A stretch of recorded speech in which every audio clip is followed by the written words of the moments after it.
Hey boys, welcome back to some more Nrl Supercoach. It's going to be the round 21 preview. We've got a little bit to discuss in this one.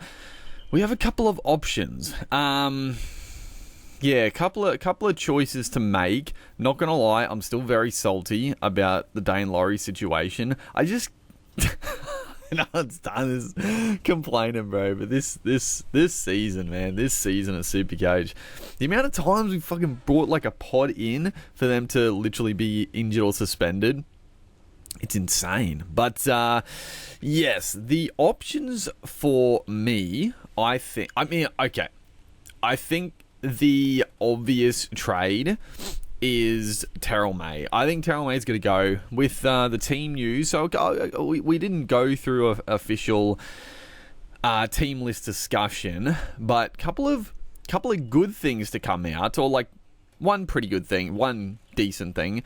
Jaden Brayley, well, two parts. Jackson Hastings dropped, which means Phoenix Crossland moves to 7, I think, or 6, 6 or 7.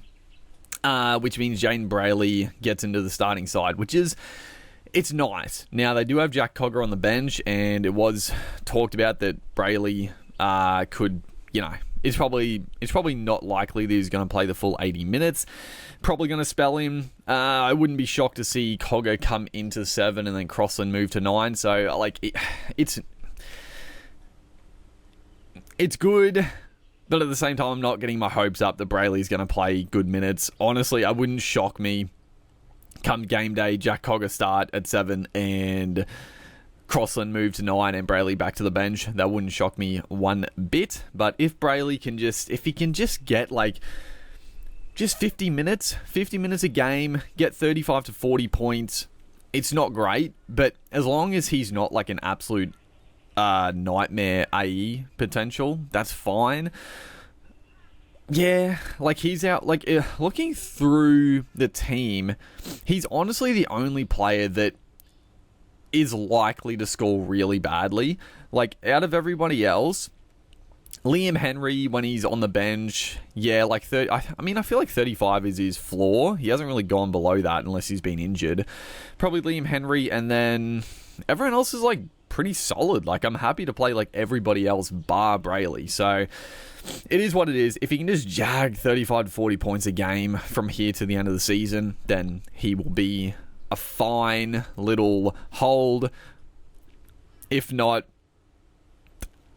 we just, how often are we going to loop in the remaining weeks? Potentially none. It does become probably a little less loopable, especially now with Cleary finding some big form. It does make the loop a little bit less enticing. So that's a good thing. I saw a couple of people talk that it's bad that Cleary is back and he's become an automatic captain. Bro, people have such different opinions on the captain than I do, man. For some reason, people love the fucking randomness and the bullshit of captains. I've talked about it before. I fucking hate that shit. I hate it. I hate that your whole week is dependent on your captain. And people are like, oh, it's boring now. We just captain Cleary. Fuck, that's way better. It just means you actually have to make more tactical decisions, not just have a fucking 50-50 go your way. But yeah, I think it's a good thing as long as Cleary stays fit. Now, that's... No, the other team I was talking about. I was like, what the hell was I talking about? But yeah, the team list. the other good thing, I guess, is Josh Curran is fit and ready to go. It would have been fine. That's what I was saying. If Curran was out for a few weeks, I would have been happy enough to trade him to a gun front row forward. But because he's fine, hopefully, it seems like he's good to go. That means I think Nrl May is the obvious trade out. Any other team list discussion?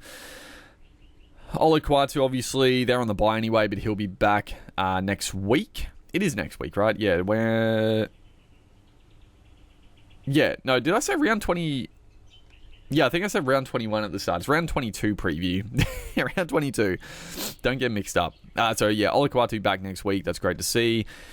Anything else? The other big one. Oh, my God. So, after I did the round 21 review, where I talked about some of the issues, right? And Dane Laurie, obviously, we're going to hold him then I saw that. I forgot. I don't think I watched the end of this game, but Galvin, he didn't finish the game. He went off with, I think, a groin issue or something, and he was in doubt for this match. So I saw that, and I was like, oh, shit. If Galvin was out, honestly, I don't know what I would have done, because the worst part about it, if he was out, they play the first game of the round, so I couldn't even get like I could have got a free loop, but I would have had to basically forego the trade from the get-go. I wouldn't have known what my blah blah blah. I wouldn't have known what the vice captain scored as the loop to drop. So it would have been a disaster, and I honestly I don't know what I would have done when I remembered that he didn't finish the game and he could be out. I thought, you know what, we might just trade him straight to Munster. But then I was like, fuck, you'd have to trade Laurie, because if Laurie doesn't get back into the team, it would have been a disaster. So thankfully Galvin is playing. I'm happy to see it. Honestly, I'm happy to play him. Even with a niggle, I'm happy to take him. Obviously, Leichhardt Oval, Cowboys. The Tigers and Cowboys, they've been a bit of a roller coaster affair over the last couple of years. I mean, the Cowboys have had a couple of big wins. The Tigers have had a big win. So I don't know what I expect. I mean, form and stuff, the Cowboys should be winning, but I mean, no Tamalolo, Ruben Cotter out this week as well. It's not, I don't know. I don't know what to expect from that game, but I'm happy to play him. The rest of the team, nothing else really on team list. Same old. The other big one, I saw a comment. I'm sorry, I forgot the username, but they mentioned, I keep forgetting that I got Beau Fermor in the centre wing as a dual. So I was talking about, like, do I get in Holmes? I was like, who do I trade for Holmes? Like, I don't really want to trade any of my centre wing for Holmes or Manu, right? And then he mentioned, I've got fucking Fermor here. I can get rid of Kai Pearce-Paul and swing Fermor back up into the second row. And I was like, you know what? That's actually somewhat tempting. So, the two options. One, we just make one trade. Terrell May to... I think Payne Haas, at this point, not getting on Finn Blake last week. He's got over bye in round 27. Obviously, Payne Haas does have a bye in a couple of weeks as well, but like, we can cover that bye very comfortably. I just think Payne Haas he's the play. I just think he is. Like, he's going to score... On average, he's going to score more than Finn Blake. Like, he scores about the same... As long as obviously if he keeps the minutes, which I expect him to do, but he's going to score basically the same even when Finn Blake gets a try. Like, Finn Blake had a fucking monster game last week, and he didn't crack a ton. It's really good. Like, don't get me wrong, and he's a try scorer. He's still going to score tries. Coming up against Parramatta this week, like, fucking, he's probably going to carve up again, but like, he's not. I think Payne Haas is just I think he's the play at this point with the buy in round 27 for the Warriors. Then that's one option, just one trade. The second option, and it is very, very tempting to do, and that is to trade Kai Pearce-Paul, swing Fermor up, and get in.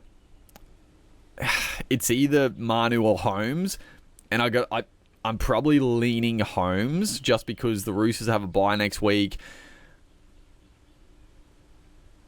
I don't know, like, I still probably would rather Holmes for the run home than Manu. It is tricky though, because the Roosters after the bye have a very, very good run, as it is... Like, I don't know what the hell so I reloaded twice. But the Roosters... If we look here, they get a bye next week, round 23. Then they take on Para, Gold Coast, Canberra, South. Like, that is a golden little run for a Manu play. The Cowboys actually have a pretty tough run home, But they're playing a lot of their games at home, which is obviously very, very handy. It's just a big boost. Then they take on the Tigers this week, which could be it could be anything. Maybe the Tigers dish up something good. The Cowboys could put on 50. Could be 40-40. I don't know, but it is a good matchup. With everything going on, it is a pretty damn good matchup to target. Then even the Broncos, they're fucking I expect a good game, but I expect a high scoring game. Canberra 3 games at Queensland Countrybank Stadium. Storm, Dogs to finish. It is tough, and the Doggies are not going to rest players around 27, so it's going to be a tough couple of games home. So it's, I don't know, it's fucking hard not to go Val, though. Very tough. But if we do that, you know what, first off, this is the obvious trade. Terrell May to Payne Haas. It costs me $60K. It's a pretty straight swap, honestly. I think it's a huge upgrade. Terrell May, there's going to be the odd game where he gets more minutes, but I don't see it happening consistently for the remainder of the season with a full-strength pack, even without Hargraves. Hargraves wasn't playing huge minutes anyway. So I think now's the time. Fanil Blake, 40%. Payne Haas, 20%. I think it's a bit of a no-brainer. If you don't already own Fanil Blake, I think Payne Haas is the go. Only $30K more than Fanil Blake. Yes. I think that's just the obvious trade. It strengthens the front. It just adds a decent amount of strength. Terrell May's been killing it. He's been great since getting him in, but he does have those 30s. He's got those low ones in him, which is just frustrating when other front rowers are going 70, 80 consistently. It's a big swing week on week. Then, right, we got 4 trades left. Again. This is where it gets a little tricky, because I've talked about it a lot. I'll talk about it again. I really want to save the boost and 3 trades for the last round of the season. That might be pushing it, and honestly, it's a little bit out of my control at this point. I know for a fact, I've wasted trades. I definitely have. I wish I could go back and take a couple of trades away. Obviously, that happens every year, but we have been screwed with a couple of trade-ins, Kohler recently, Dane Laurie literally last week. There's been a couple others as well. We've been a bit dogged in terms of a couple of trade-ins, right? That we've had to then trade out, right? So if we can't save 3 trades, we have to save 2. I think you have to save 2 trades, unless you've gone really hard and you don't even have a couple of trades left. Fair enough. But if you're in a position like me with 5 to 6, 7 trades left, I think you have to save 2 trades for the last round for a potential big swing. It might not be as big as you're hoping, but I think the potential is there, especially if a couple of big name players get rested and you can bring in a couple of very high upside guys. I think you have to save 2. So if we can't use that boost and the 3 trades in the last round, it is what it is. Because, right, if we use another trade now, we'll be down to the 3, right? If we get rid of Pierce Paul and bring in Val Holmes, right? And I don't mind it, because I'm not really playing Pierce Paul. That's the thing. With a full-strength team, Olakwatu back next week, I've got, again, Firma will be up into the second row, so I've got 6 genuine, pretty gun second row forwards that I can play every week if I wanted to. So I'm not playing Pierce Paul, right? So I'm happy to do it. That means our second row is set, our centre wing is set, our fullbacks are set. I can't afford to do a tricky play of Kalen Ponga in for one of these guys. Probably, do you even want to do it? Probably not.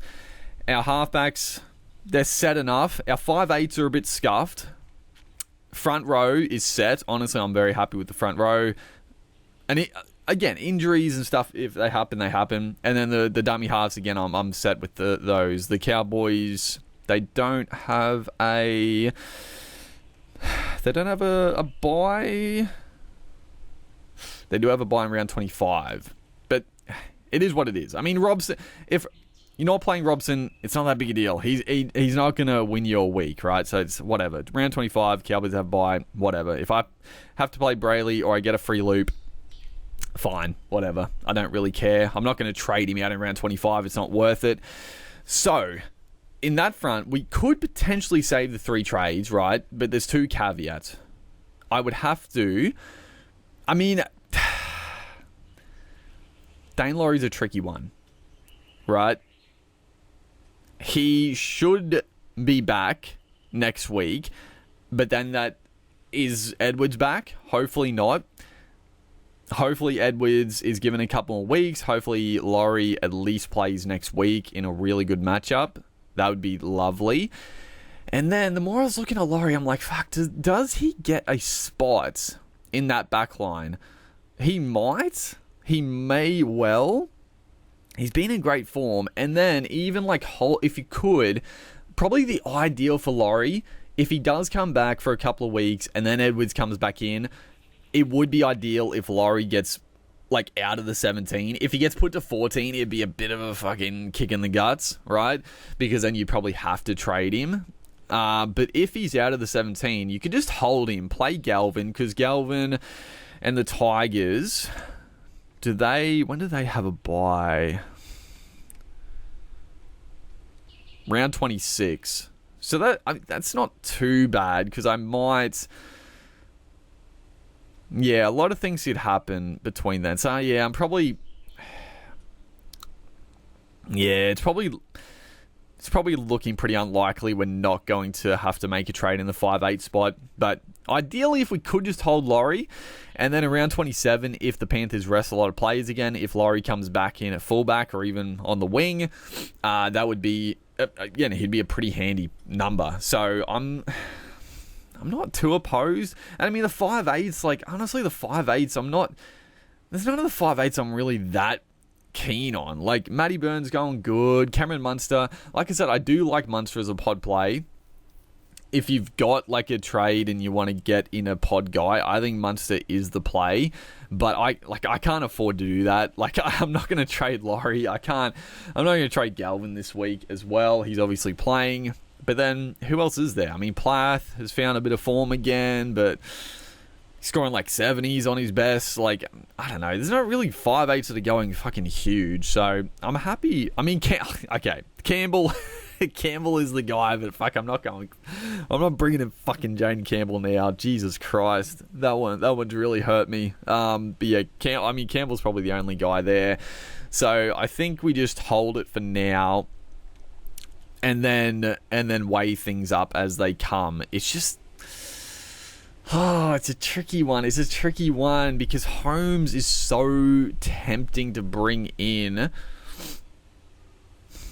He's so tempting to bring in. I mean, let's have a look at sit starts, because the thing is, if I bring in Holmes, that means I'm going to play Holmes, and that means I'm going to have one less spot to play another good player. So if we're dropping someone really good, it's like, is it really worth bringing in Holmes? Like, he could go huge, but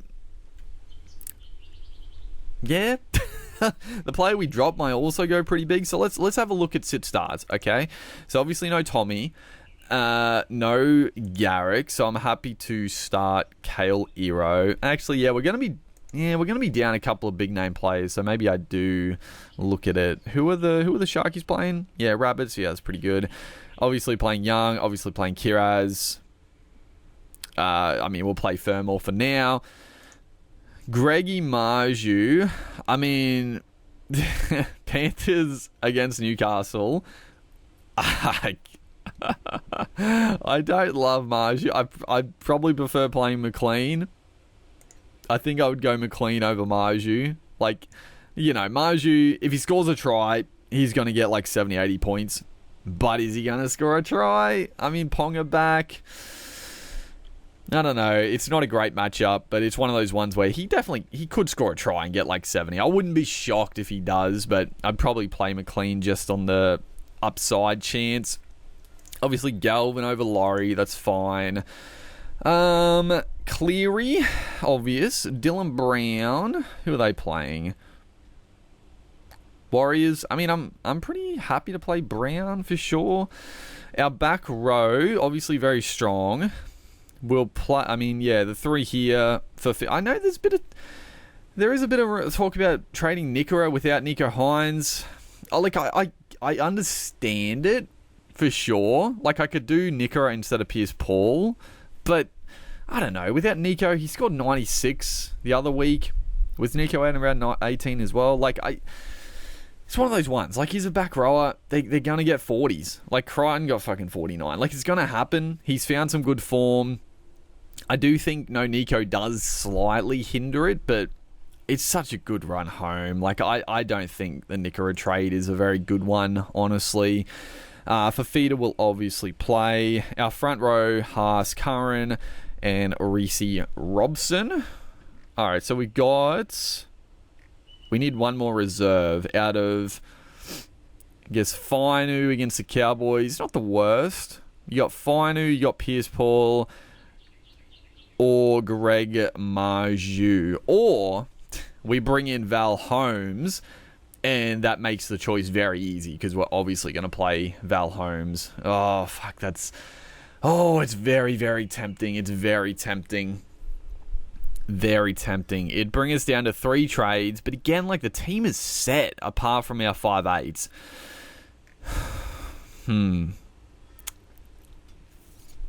we don't have, like, the good thing, round 27, obviously restings and stuff, but we don't have any Warriors players, so that bye doesn't affect us. It's mainly restings at that point. I think I'm leaning towards going the upside of Holmes. I think he's 600k, right? Like, I think he made a little bit of cash. Obviously, there's the Manu. I guess probably Manu pod play over Holmes, but I don't really. Yeah, he's a tick over 600. How cheap is Manu? He's about the same. Okay, he's about the same. So a very similar price. If they just didn't have the bye next week, I just think Holmes is the play though, right? Like, he's like, Holmes, even against the good teams, Holmes isn't really going to let you down. Like, what's his lowest score? I mean, he had a couple of low ones recently. Like, he went on a bit of a run over Origin. I mean, the last time he took on the Tigers 136 in 70 minutes. Did he get sin-bin that game? Was that the game he got fucking sin-bin? I think it was, right? He's got 140 points, if you don't mind. I was going to say his biggest score by far, but no, 144 against the Drags. What are you doing against the Bronx? Bronx, 59. Oh, I don't know. Is there any, like, any pod plays? I don't think it's worth to go. It's not worth it really to go a pod play over someone like that, in my opinion. I think it's out of Manu and Val, and I'd probably lean Manu. I'd lean Val because I've already got Dom Young. So if Manu's killing it, at least I've got Dom there who's going to benefit as well. Yeah, I think it's out of those two if I want to do the trade. If I don't, because the nice thing, if I don't do the trade, right, it gives me an extra trade to do something, right? And probably that's to fix up the 5/8 spot. So we can use one more trade a little bit easier. Or, like, we already can, but again, if I want to do the 3 trades in the last round, it would be nice to use one trade to fix up the 5/8 spot. Every other position's pretty damn good. I'm pretty happy with it overall. It's just about getting the captaincy and the sit starts right at this point. And then yeah, we can really save those 3 trades for a big round 27. Because I guess before we go through, let's have a look around 27. Who would we target? Broncos, Melbourne, probably not a game to target. West Tigers, Para. There's not really anyone in that game either. Like, Para, it's a good matchup for them, I guess, but, like, I don't know. I've already got Brown. Like, man. South Roosters, also probably not. Like, I've already got plenty of Roosters. There's not really any Rabbitohs that I'd love to target. Dragons, Raiders. There's probably Lomax, I guess. Okay, maybe, you know what? Maybe holding the 3 trades for the last round is not as appealing as I first thought it may be. Yeah, I don't know. I mean, again, if restings happen, but like, if there's players to bring in, I mean, Lomax again, I think he'll be should be at an okay price, and obviously a guy that can go big. He'd be a big in. Bulldogs, Cowboys again. I don't know. I've already got a couple of doggies. I'm not anyone else from there. I mean, you know, if a few back rows get rested, someone like a Preston, I guess, could be handy. For the Cowboys, I mean, if we didn't go Holmes originally, you could go someone like a Holmes, I guess. Panthers, Titans. I mean, this one's very interesting because I don't like, what are Penrith going to do? I'm very curious to see what they're going to do in this round. The last couple of years, I mean, Cleary has definitely gone on the side of like resting a lot. After Origin this year, he's rested most of his players. In the last couple of seasons in round 27, he's done it. But this year's a little bit different because, I mean, he's rested his Origin players. Edwards is going to be out for a few weeks with a niggle or like an injury, and he's going to come back for a few games. Is he really going to rest Edwards after coming back for maybe like 3 games and then rest him in round 27? He could still do it. Cleary, similar. He's been out for a big chunk of the season. Do they want to rest him in round 27, or do they just want to keep him going, keep him finding some form? I don't know. I'd probably lean on them resting. If they don't rest, oh fuck. If you can get like, if To'o's not rested, bring in To'o. Yeah, probably To'o, it would be the big one, just for the big upside. I mean, if you could afford Edwards, might not be bad, but yeah, Tommy and I expect Tommy and Tedesco to play unless they're injured, obviously. I don't expect restings for them, so maybe not. Gold Coast, there's no one really. I mean, on the flip side, if Penrith rest all their players, then yeah, someone like, if you can afford to go like a Campbell in that last round, or I don't know, Keanu Kinney, someone with high upside, you could do that against Penrith, a weakened Penrith potentially.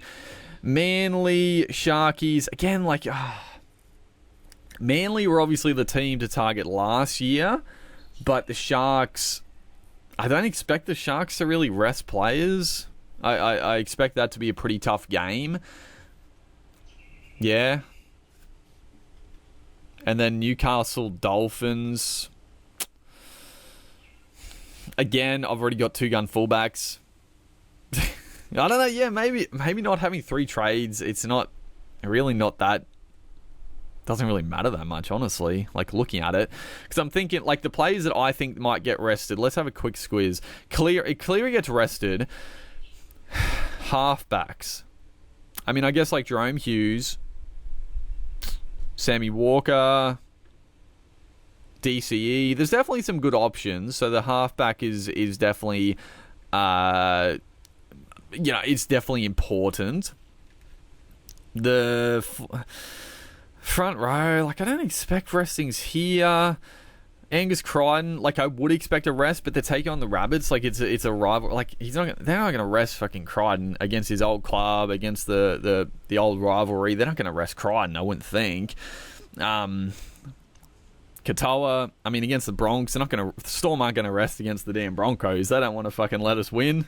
Nikora, Fafita, I expect them to play. Olaquatu, he'll be fresh and firing. Dylan Brown, I mean, he's not going to rest. Moses is out for the season. They're not going to rest fucking Brown. The 5'8", we're not going to talk about 5'8". I don't know what the 5'8" is going to look like by that time. And then centre wing, I don't know, you could find a couple of restings here, but none of them really. Yeah, I don't know. Maybe my team, I don't know. I don't know. And then Tedesco, I mean, if it would sort of be a fucking blessing in disguise if like Tedesco or Trbojevic got rested because then I could go to Ponga without any fucking problem. That would be like the ultimate trade-in against the Dolphins. But yeah, I don't know. The more I look at it, the more I'm like, you know what? I think we bring in Holmes this week and then wasting a boost, whatever. We waste a boost. I think holding 2 trades for the last round is fine. Like looking at the plays, looking at the potential restings, yeah, I think that's fine. So I'm not going to make the decision yet. I'll do a pre-lockout discussion. We'll talk more about the future planning. I'll answer some questions and whatnot. But yeah, I think it's pretty good. I am leaning now towards getting in Holmes, or you could go Manu. How many Roosters will I have? 1, 2, 3 with Manu, 4 with Crichton. It is a lot, and it's a lot of good plays out, but we have good depth, so it's not the worst, but I don't know if it's worth it over Holmes, though. Like, he could go huge this week. Who are the Roosters playing? I mean, against the Bunnies, Manu could go massive this game as well, though. That's the thing. I don't know. It's a tricky little conundrum, that is for sure, but yes, we'll decide that. Not too much else to talk about in this little preview. Like I said, in the pre-lockout, answer some questions. I'll go through, I'll have a look at the most traded in and out. It'll probably be pretty basic stuff, but yeah, hopefully you guys are enjoying the content. Make sure to like and comment, and I'll see you guys in the next one.